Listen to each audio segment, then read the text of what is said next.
7 minutes après 14h sur le choix de la différence. Bienvenue sur Sen Radio, comme je l'avais promis avec Chanel, qui a 22 minutes de retard. Chanel, na nga def. maa ngi fi. nee nga démb da nga doon joué moo tax nga retard. waaw maa ngi jégalu bu baax a baax démb foo doon joué démb. waaw démb maa ngi woon côté Almadies. Donc j'avais une prestation là-bas comme j'ai l'habitude de le faire. waaw xaw a guddee pare xaw a naajee yow di ci jégalu bu baax a baax. non bon yow da ngay prester tous les jours. Pas tous les jours, mais quand même plusieurs fois dans la semaine. Ouais. Ah, super. Pour les auditeurs qui te connaissent pas, est-ce que vous présentez kan mooy Chanel? Ouais, Chanel, c'est une chanteuse qui est née à Dakar, qui a grandi à Dakar aussi. J'ai fait mes études ici et j'ai commencé ma carrière professionnelle depuis le Fesman. Mais avant le Fesman, quand même, j'aimais bien chanter dans les podiums de semaines culturelles dans mon école et tout. Mais je me suis professionnalisée lors du Fesman et j'ai eu mon orchestre. J'ai commencé à faire du jazz, de la variété dans les hôtels, les clubs de jazz, les restaurants. Et parallèlement aussi, je bossais mes créations. J'ai sorti mon premier album en 2013. Et j'ai continué aussi à faire de la variété dans les clubs de jazz, comme je l'ai dit tantôt. Donc voilà, en gros, c'est ça une brève présentation de Chanel. Et actuellement, je suis en train de préparer mon deuxième album, qui va pas tarder à sortir bientôt, Inch'Allah. Chanel est sénégalaise? Oui. Ou d'origine sénégalaise? Je suis d'origine sénégalaise. Et de nationalité? Sénégalaise. Sénégalaise aussi? Oui. Ah ok. Non, c'est le nom, quoi. C'est-à-dire, bon, parce que si vous n'avez pas envie de donner votre vrai prénom et nom... C'est mon nom de scène. Voilà, c'est ton nom de scène. Oui, Chanel comme canal qui transmet des messages, donc voilà. Ok. Ouais. Et pourquoi ce choix? Bon, ce choix, disons que je ne l'ai pas choisi personnellement. C'est un prénom, bon, ça m'a suivi. Donc, comme c'était un peu captivant, je me le suis approprié, quoi. Est-ce qu'on peut avoir l'histoire? Si tu as envie d'en parler, bien sûr. C'est un ami qui m'a donné ce prénom. Il était artiste.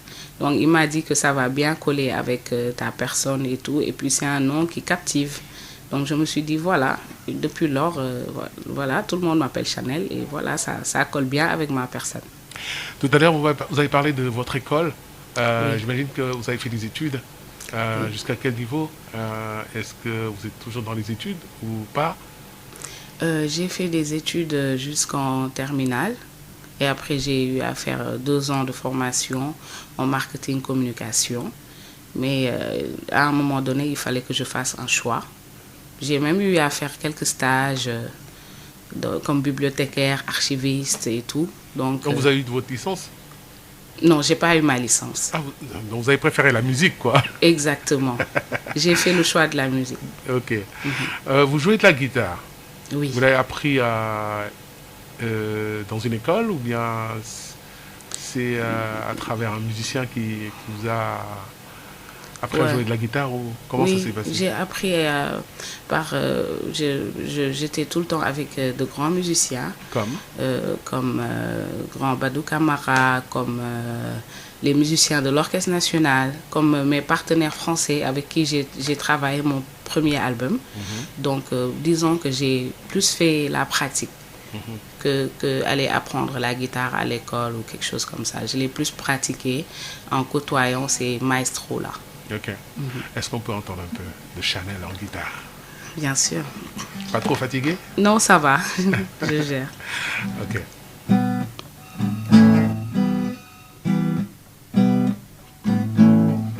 Give me one reason to stay here and not turn right back around.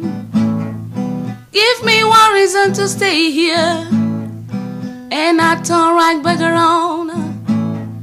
Said I don't wanna leave you lonely. You gotta make me change my mind.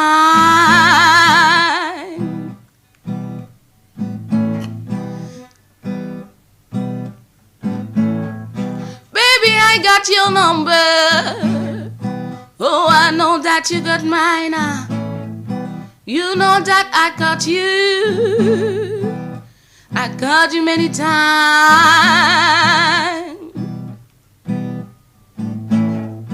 De ma kondank. Kay wax ma kondank yow. De ma kondank. Kay wax ma kondank yow. De.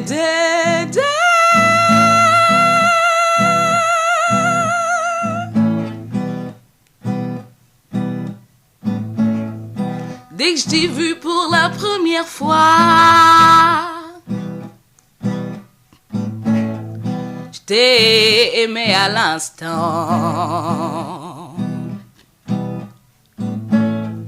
Je veux savoir où tu vis, je veux connaître ton prénom. J'ai tellement envie de te découvrir. Ce sentiment si fort, comme un coup de foudre. L'amour s'installe et me bouleverse. Je retrouve ma joie de vivre à chaque fois que je pense à toi.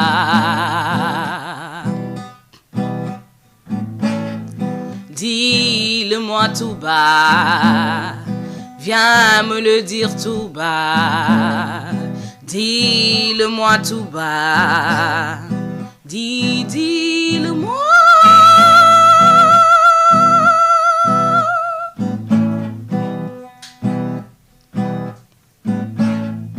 This useful head can love you, oh, and give you what you need. I said this useful head can love you, oh, and give you what you need. Said I'm too old chasing around. West is my precious energy. De ma kondank, ay wax ma kondank yow. De ma kondank. Kay wax ma kondank yow. De.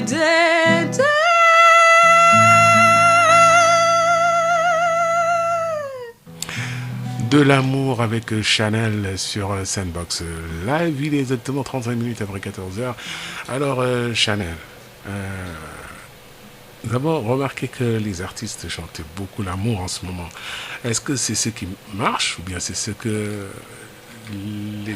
les auditeurs ou bien les fans ou bien les mélomanes, est-ce que c'est ce qu'ils ont vraiment envie d'écouter maintenant plutôt qu'autre chose? Ouais, moi personnellement, c'est ma première chanson d'amour. Donc depuis le début de ma carrière, c'est la première fois que je chante l'amour. Mais disons que l'amour, ça touche les cœurs. Donc c'est un sentiment très fort et tout le monde est sensible à l'amour. Et la musique est amour, Dieu est amour, tout est amour. Donc je me dis que à travers notre voix, à travers nos messages, on peut bien chanter l'amour, mais aussi on peut chanter les faits de société, on peut chanter beaucoup d'autres thèmes qui existent dans la vie. Parce qu'il faut tout pour faire un monde et le monde est très vaste. Donc on a le choix pour les titres de chansons, pour les choix de chansons. Mais quand même l'amour, disons que c'est un noyau très important. Amoureuse? Fiancée? Mariée? Je suis très amoureuse, oui. Pas encore, je ne suis pas encore mariée. Ok. Non, c'est juste pour les prétendants. Moi, m'a posé la question comme ça, prétendant, que bon, Chanel est libre, mais non, mais elle a précisé qu'elle était amoureuse. Oui, bien sûr. J'espère que tu ne parles pas de ta musique. Je parle d'une personne. Ah, d'une personne, heureusement. Ouais. Alors, je vous souhaite beaucoup de bonheur. Merci beaucoup. Ok. Revenons à la musique. J'ai remarqué que dans ta chanson que tu chantais en Wolof, en français et en anglais. Exactement, parce que c'est la formation de variété que j'ai fait qui me pousse à chanter dans plusieurs langues. Parce que dans les endroits où j'ai l'habitude de jouer, c'est d'habitude un public mix. Donc il y a toutes les nationalités. Il faut que j'essaie de toucher tout le monde. Donc pour ça, il faut que j'essaie de chanter sur plusieurs langues. Donc voilà, c'est pour ça que j'essaie de chanter en espagnol, en français, un peu en italien. Oui, oui. Ah, donc, tu parles combien de langues? On peut se tutoyer, hein? Il n'y a pas de souci. D'accord. Tu parles combien de langues? Je ne les parle pas forcément couramment, mais quand même, je les chante. Ah, ok. Ah, d'accord, ok. Mais tu parles couramment le français et l'anglais? Oui, voilà, exactement. Ok. Ouais. Est-ce que dans toutes tes chansons, tu mélanges les différentes langues? Oui. Ou il y a des chansons où c'est spécialement Wolof ou français ou anglais? Par exemple, mon dernier opus que j'ai sorti, le son Dema Kondang que je viens de jouer, j'en ai fait une version Wolof, française et anglaise. Et dans mon premier album aussi, la plupart de mes chansons, il y avait un extrait en français, un extrait en anglais et un extrait en Wolof. Donc la plupart de mes chansons, disons 80% de mes chansons sont mixées dans le langage. D'accord, j'ai compris que c'était pour élargir tes fans, tes mélomanes et tout cela. Exactement. Mais est-ce que les Sénégalais te retrouvent dans ton style, dans le style que tu leur proposes? Petit à petit, hein. C'est pas évident. Mais moi, je crois à mon style et je crois que je pourrais convaincre les Sénégalais à plus s'habituer et s'approprier ma musique. Parce que c'est ce que je ressens et c'est ce que j'ai envie de donner à mon public. Donc, chacun a son choix. Et moi, c'est mon choix. J'y travaille depuis des années. C'est vrai que c'est pas évident, c'est pas facile. Mais c'est mon choix et je crois que le public va... Parce que le public sénégalais est très ouvert. Et il commence plus à essayer de découvrir d'autres styles et de s'ouvrir plus dans les musiques du monde. Mais ça ne veut pas dire qu'on n'a pas une base, on n'a pas une culture qui est notre culture. On le fait, mais quand même on s'ouvre aussi au monde. Mais faites-vous du mbalax? Oui, je fais du mbalax, bien sûr. Oui, je fais du mbalax. Dans mon deuxième album, il y a une chanson qui est carrément mbalax. Qui s'appelle Jigen Jigen. On a rendu hommage aux femmes parce qu'on fait une activité avec Awacher de groupe Actucom où on donne des diplômes de femmes référentielles aux femmes leaders dans leur domaine d'activité. Donc par rapport à ça, j'avais fait une chanson, Mbalax pur et dur, que j'ai dédiée aux femmes. Mbalax pur et dur. Wow, Mbalax pur et dur. J'ai toujours mis un peu de dose de percu dans mes sons, mais cette chanson particulièrement, je sais que c'est du Mbalax pur et dur. Chanel est féministe? Oui. 100%. Pas 100%, mais je suis féministe. Je suis très solidaire à travers les autres femmes parce que je suis une femme et je suis plus habilitée à comprendre une femme peut-être qu'un homme. Parce que moi, je suis une femme, je me mets dans la peau d'une autre femme comme moi. Tu es toujours présente aux activités des femmes? Oui, beaucoup. Beaucoup, hein? Oui, beaucoup, oui. Okay. Je suis dans le leadership féminin parce que je travaille à Global Service TIC avec Dr Serine Saliou Fall, que je profite pour faire un gros coucou. Donc lui, il nous donne beaucoup de projets de leadership féminin, entrepreneuriat. Donc ça m'a plus poussé à m'intéresser dans ce monde-là. Et j'ai eu beaucoup d'amour quand même. Donc à part la musique, tu as d'autres activités? Oui, à part la musique. Et comment tu arrives à gérer ça? Disons que c'est la volonté et l'amour, tout simplement. J'arrive à jongler et puis j'arrive à gérer avec le temps, mon emploi du temps et tout. Donc ça passe. Et maintenant, quand tu seras marié, comment tu vas faire? Ça, je sais pas. Ça reste un mystère. Ah ouais, le travail, la musique et mari. Monsieur le mari. Monsieur le mari n'a qu'à essayer de comprendre. Ça va être difficile. Hein? Ça va être difficile, c'est clair, mais bon. Vous en avez parlé? Vous en avez discuté? Ouais, on en parle tout le temps, oui. Oui. Et il est d'accord? Il est d'accord pour l'instant. Il n'y a pas d'accord maintenant? Oui, comme tu as dit, pour l'instant, oui. Il est d'accord pour l'instant. Alors, s'il nous écoute, alors il faut soutenir Chanel. Hein. Ah, merci beaucoup. Il faut soutenir Chanel. Merci. Parce qu'elle a envie de faire de la musique, elle a envie de travailler. Ouais. Elle veut être libre financièrement et s'occuper aussi de sa passion, quoi. Bien sûr que oui. Et c'est un conseil qu'il faudrait donner à toutes les femmes, hein, parce que vous êtes féministe, il faudrait... Est-ce que vous y pensez à... Oui, nous on prône pour ça, parce que d'habitude, quand on va voir des femmes leaders, on leur fait un interview où elles nous disent leur parcours pour donner l'exemple aux jeunes femmes que vraiment elles peuvent être indépendantes financièrement et aider leurs maris et leurs enfants. Donc c'est ainsi va le monde quoi actuel, parce que les temps sont durs de plus en plus, donc il faut que les femmes s'y mêlent. Il faut pas laisser toute la tâche aux hommes quoi. Ouais. Et tout en respectant leur Mais ménage, évidemment, hein. évidemment, la femme est toujours derrière l'homme. Ça, rien ne pourra le changer. Ouais. On peut écouter peut-être une version mbalax avec la guitare, est-ce possible? Ouais, bien sûr. Ok.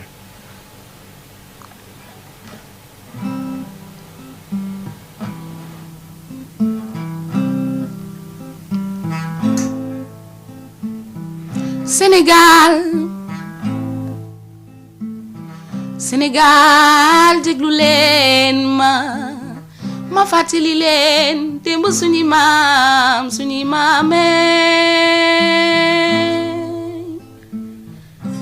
yi fi nekkoon démb di bañ nooteel ngir bëgg lislaam taxaw suñu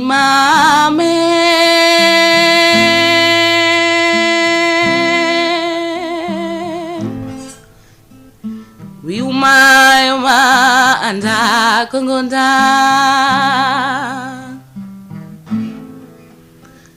wiuma anda kongonda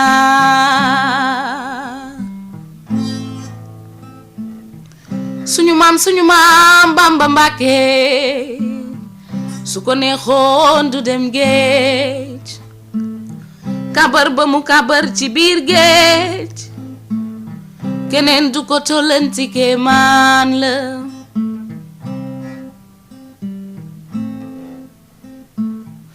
yoo fi géej jàmmalaay bàyyi laay ni woon géej puusal ma dëkk bàyyi laay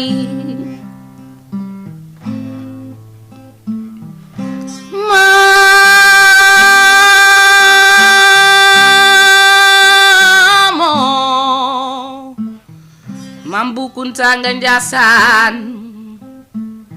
moom it bay na wàllam ci war weyi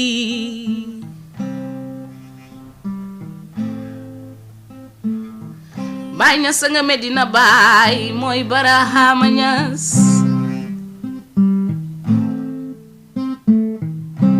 asamaan si suuf si Maam Maodo Malick Si Dabaax moom it bay na wàllam ci war wey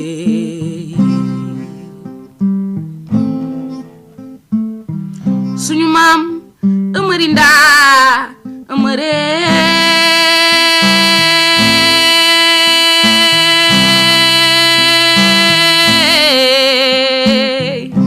cana ba lislaam cana ba alxuraan Amare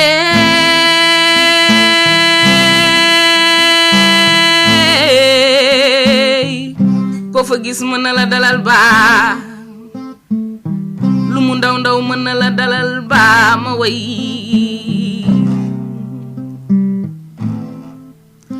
Cheikh Oumar Foutiyou Tall Cerno Cernabe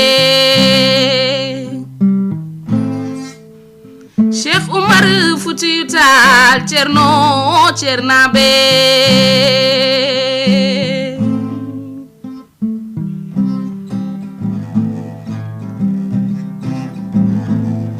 waa réew mi fàttewu leen démb weesu na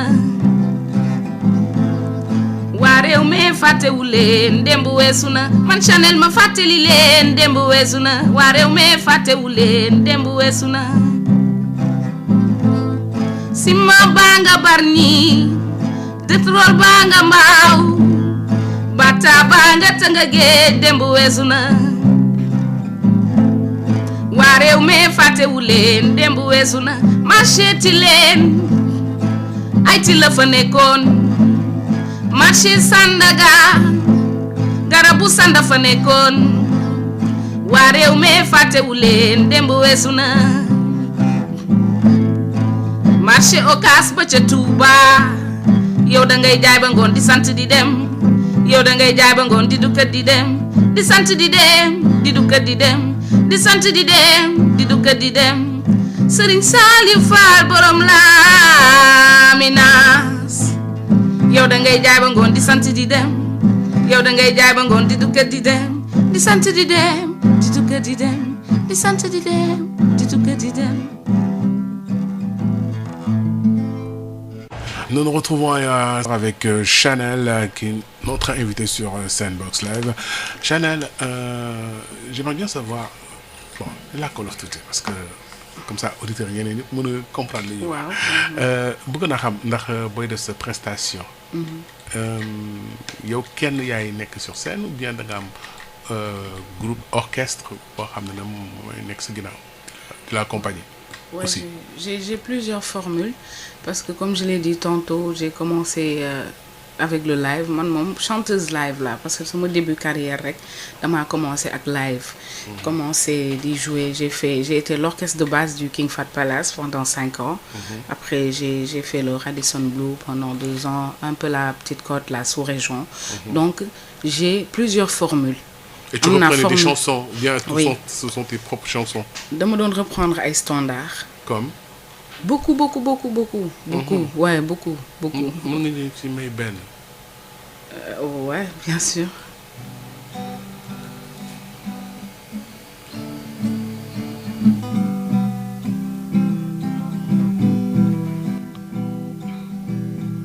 Un enfant nu sur les galères.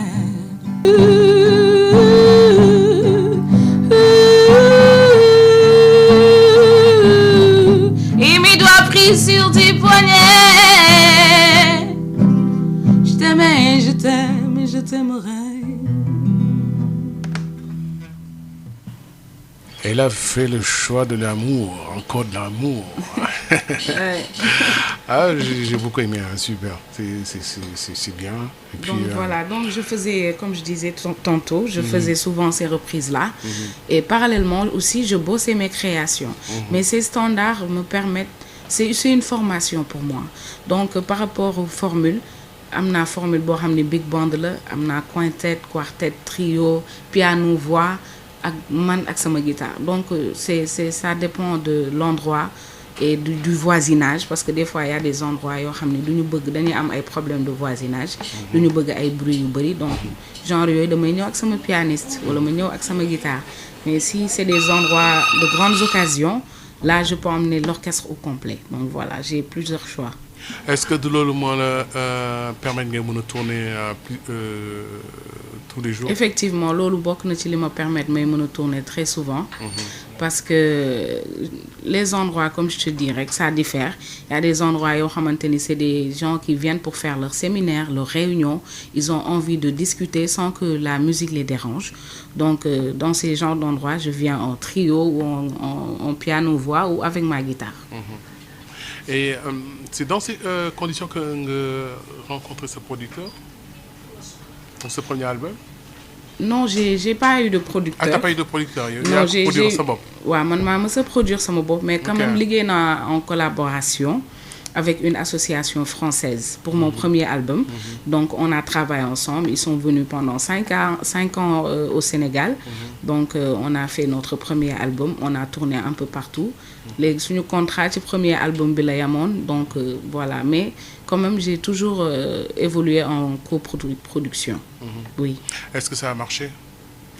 Ça ne marche pas forcément, mais quand même j'arrive à génne li nga xamante ni moo nekk ci man proposer ko public bi, mais amaguma ci retour financier parce que li ma ci def man jotaguma ko parce que tournée yi moo gën a rentable quoi. waaw tournée yi moo gën a rentable parce que boo xoolee album dafa bëri frais, dafa bëri budget la quoi.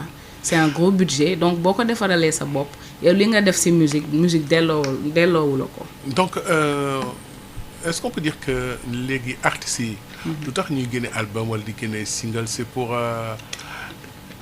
C'est pour exister. C'est pour exister. Oui. Et pour permettre de tourner. Voilà, c'est pour exister. Mais l'album ne se vend pas, les singles ne se vendent pas, tu vois. C'est non, ça. non, du tout. Peut-être actuellement les plateformes. Peut-être les plateformes pourront révolutionner la chose. Mais depuis l'histoire, on n'arrête pas de parler de piraterie, on n'arrive plus à vendre nos CD, il n'y a plus de producteurs au Sénégal. Le monde, ça devient un refrain. Mais avec les plateformes, on a quand même beaucoup d'espoir. Mais si vous allez sur les plateformes et puis il faut mën nañ ko télécharger gratuitement, est-ce que loolu aussi tamit du leen tax ba doo leen mën a jaay seen album doo leen mën a jaay.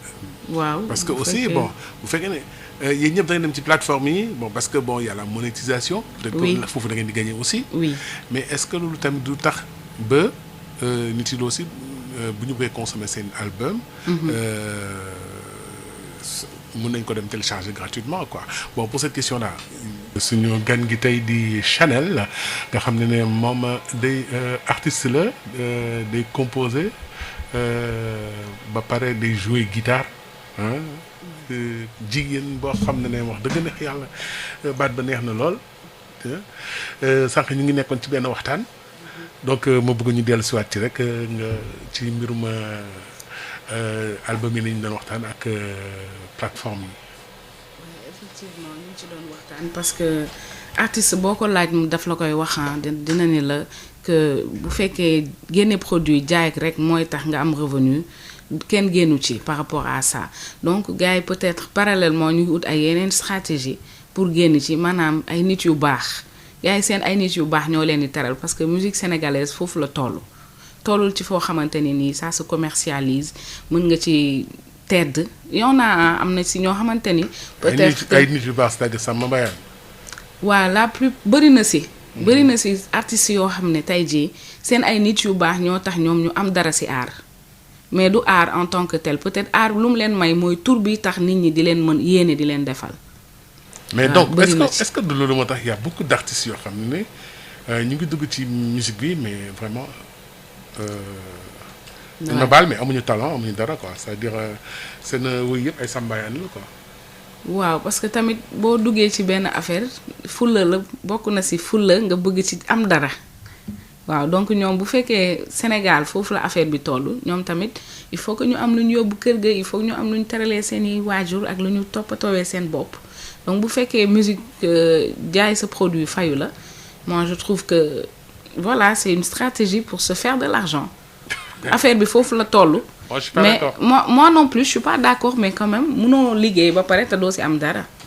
Parce que je pense que par respect pour les gens qui t'écoutent je pense que lu gën moo di les gens personnellement mais les gens qui ça veut dire que t'écoutent je n'en différais pas il y a des chansons yoo xam ne Samba Mbayaan moo ci bon parce que bon dina neex et tout ça ça fait ça permet de découvrir par exemple telle personne ay maamam histoire am et tout cela bon c'est vrai que c'est le rôle cosaan la quoi tu vois rôle géwél yi la et tout cela quoi ça je n'en discute pas je suis d'accord mais par exemple pour quelqu'un boo xam ne bon mën na dafay def musique internationale et tout cela je pense que t'as pas besoin de faire de Samba Mbayaan ça veut dire que il faut produire de la bonne musique avec des thèmes très intéressants yoo xam ne peut-être que nit yi mën nañ ko ñëpp mën nañ ko consommer. Effectivement man moom ci yoon boobu ci voie boobu laa nekk de toute façon mais quand même il faut que tamit le public soit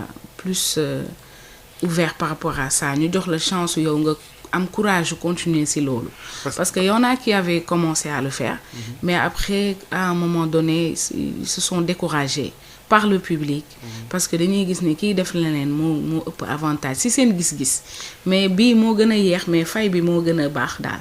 waaw mais tamaloon c'est parce que aussi sur les plateformes dañuy remarquer que artistes yi aussi maintenant yemuñu rek ci seen art c'est-à-dire que non seulement sur les plateformes da ngay gis ne que bon ñu ngi teg seen vidéo mais dañ ciy rax leneen ça veut dire que peut-être c'est pour faire vivre leur chaîne YouTube je prends l'exemple de YouTube mais ñoom sax ñu ngi au-delà de YouTube ñu ngi ci ay Snapchat ay Instagram ay TikTok et tout cela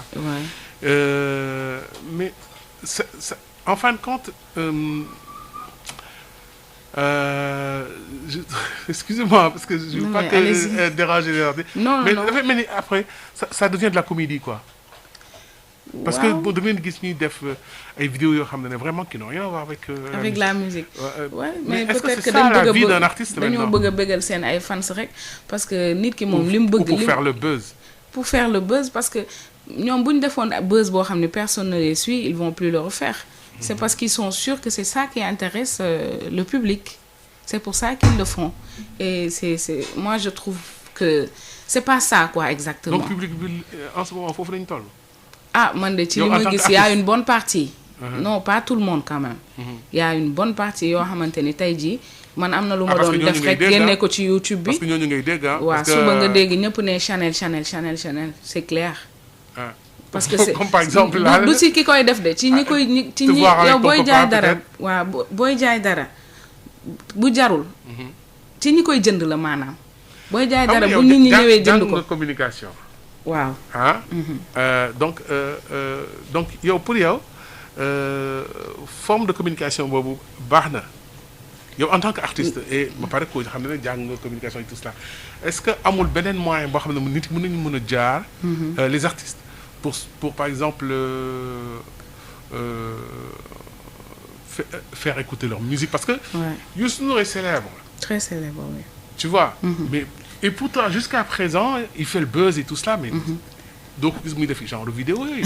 Donc pourquoi les gens pensent que loolu mooy dox quoi. Man, non c'est- loolu c'est- moom c'est ce qui c'est m'étonne un récent peu quoi. c'est récent Ouais. loolu c'est récent jamono yi ñoom Youssou Ndour ñoom il n'avait pas besoin de Youssou faire Ndour mi ngi xew ba ces léegi de. choses là mu ngi xew ba léegi. waaw mais maanaam li mu liggéeyoon par le passé moo tax mu continuer garder constance am il fait partie des artistes les plus constants du Sénégal donc li affaire bi phénomène bi c'est récent xaw ma nag lan moo ko déclenché je sais pas qu'est-ce qui l'a déclenché mais c'est récent nekkul loo xamante ni lu fi yàgg la donc comme si c'est récent je trouve que nekkul loo bon xam ne d'accord dañ ko on war va a dund prendre à un 100%. autre exemple. Oui. Pape Diouf par exemple. Oui. Pape Diouf mais doo ko gis muy def yooyu et pourtant il est d'actualité il est toujours au top.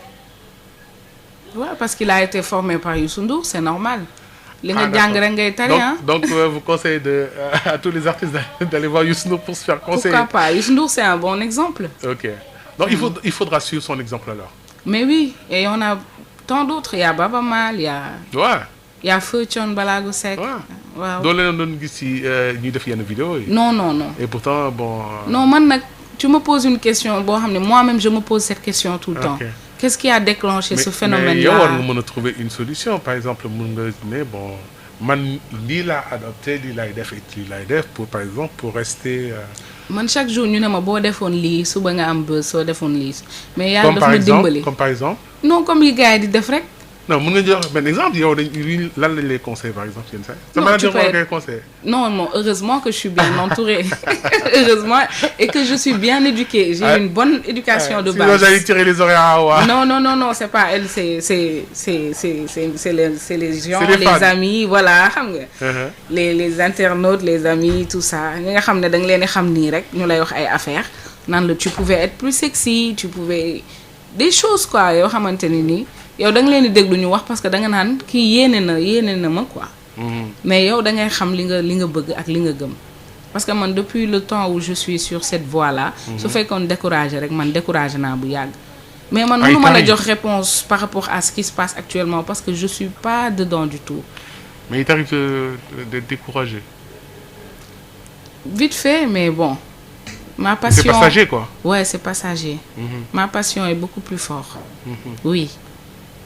Et ma volonté aussi et mon amour pour ce que je fais aussi. En t'entendant parler, on dirait que en ce moment, être femme et faire de la musique, ça demande beaucoup de courage. Mais oui, bien sûr, ça demande énormément de courage et énormément de principes. Ouais, il faut. Surtout dans le milieu. Surtout dans le milieu, il faut. Il faut que nga wan nit ñi ne yow li ngay def da nga ko gëm daal. Que gëm nga ne yow mën nga ci am dara bu baax a baax a baax. Yan difficulté ngay rencontrer ou bien nga jot a rencontrer ci milieu bi. waaw man moom Des avances, des menaces, des. waaw loolu moom mënul ñàkk parce que je suis une femme mais je le prends positivement. Même jusqu'à harcèlement, Non, harcèlement moom musuma dal. chantage. non plus. non musuma dal mais nit tamit bu la gisee mën na la wax moom li mu bëgg mais man moom yàlla daf ma dimbali ba man sama carrière dama ko teel a jël en main xam nga xam fi may jaar xam fi may teg sama tànk xam li ma bëgg a def exactement je suis sûre de ce que je fais. Mais quand même j'écoute aussi les conseils des autres. Voilà donc man loolu moo ma dimbali jaar naa ci fu bëri ba tey jii ma nekk ci sama 2e album xam nga. Donc tey jii maa ngi sant yàlla bu baax a baax. Donc il y a une bonne partie des gens qui me connaissent qui m'apprécient sincèrement. Donc loolu amul njëg daal wax dëgg yàlla. Qu'est-ce que tu lui proposes maintenant avec ta guitare? Un peu de salsa. Ok. Vas-y.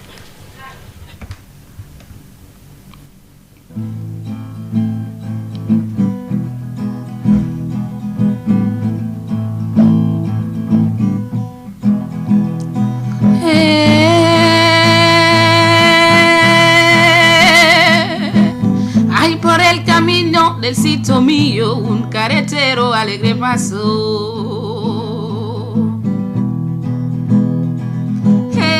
Con sus canciones que es muy sentida, muy guajira, alegre cantó.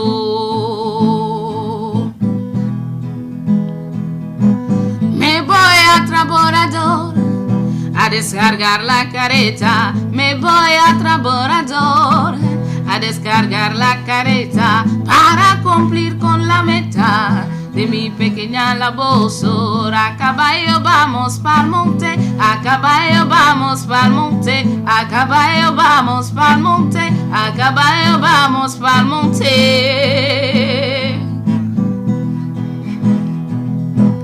Yo trabajo sin reposo para poderme casar, yo trabajo sin reposo para poderme casar, y solo luego a lograr seré un guajiro dichoso. A caballo vamos pa'l monte, a caballo vamos pa'l monte, a caballo vamos pa'l monte, a caballo vamos pa'l monte. Soy guajiro y carretero, en el campo vivo bien. Soy guajiro y carretero, en el campo vivo bien, porque el campo es Edena, más lindo del mundo dichoso. A caballo vamos pa'l monte, a caballo vamos pa'l monte, a caballo vamos pa'l monte, a caballo vaya pa'l monte. Yay, suma yay boy, bye, suma bye boy. Yay, suma yay boy, bye, suma bye boy. Mama mam boy, bye, bye boy. Mama mam boy, bye, bye boy. Sumaraki yay boy, sumaraki bye boy. Sumaraki mam boy, sumaraki yay boy. Yay, Balma, ah, bye, Balma. Pararara, pararara, pararara, pararara, tararara, tararara, tararara, pararara.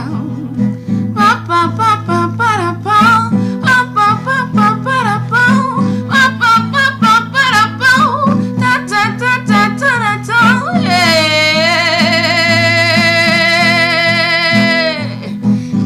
Al monte, cultiva el llano, recoge el fruto de tu sudor. Chepe al monte, cultiva el llano, recoge el fruto de tu sudor. Ah, very nice. Ah, super. Tu en as dans ton album quelques titres, quelques chansons salsa? Oui, je fais beaucoup de salsa par contre parce que j'avais intégré un grand orchestre de salsa. Donc j'ai fait un bon bout de chemin avec eux. Je reprenais beaucoup de Celia Cruz, de Selena Gonzalez. Donc voilà. Donc j'ai un large répertoire de salsa. Quelle est ta musique préférée? Et lors de ma soirée, j'aime bien la salsa, j'aime bien le latin, j'aime bien le reggae aussi. Oui. Ok. Donc tu vas nous proposer une chanson reggae tout à l'heure, parce qu'on n'en a pas encore écouté. Oui, il n'y a pas de souci. Mais d'accord, mais avant ça, j'aimerais bien savoir tes collaborations avec les chanteuses sénégalaises. Est-ce que tu en as eu? Non, pas encore, mais j'aimerais bien. Je les adore, elles sont braves. Comme? Elles sont très braves. Tes préférées? J'adore Viviane, je la kiffe trop. Ouais. J'adore Vous avez à peu Adiouza. près le même parcours, hein? Oui, Kumba Gawlo, je l'adore aussi. Oui, je les adore toutes. Elles sont braves parce que c'est pas facile. Je me mets à leur place et je les vois évoluer. Je me dis que ça me fait plaisir, franchement. Ouais, ça me fait énormément plaisir. Te bëgg naa quand même am ak ñoom collaboration. bëgg naa dem toog seen côté ñu may jàngal di leen tarbiyu waa ñu Mais tu jox les ma as ci bagage. contactés? J'ai pas leur contact. Ok, je vais t'en donner. D'accord, avec plaisir. Avec plaisir. Ok. Donc, il faudra les contacter et puis essayer de trouver une collaboration avec elles. Ce Ça serait serait bien sympa, parce que parce que quand bon. je vois Whitney Houston et Maria Carey, je me dis, wow, si un jour je faisais ça avec Viviane ou avec Adiouza, ce serait top. Ok, Ouais, moi j'aime bien, oui. ok. Bon courage et puis yàlla na ko yàlla mottali. Amin, amin, grand bi. Ok. Donc, bon, xam naa ne démb da nga doon jouer et puis t'as l'air un peu fatigué et puis bon. Et je joue ce soir aussi. Et tu joues ce soir. Oui. Donc, je te laisse une dernière chanson reggae pour. On a Du écouté reggae ou du Mbala. rock? Ban nga ci bëgg? Ça dépend, je te laisse le choix. Il y a du reggae. il y a Xam nga du moi je rock. suis plus reggae que rock. Ok, donc on y va pour le reggae alors. Ok, On va faire un Bob Marley. ok.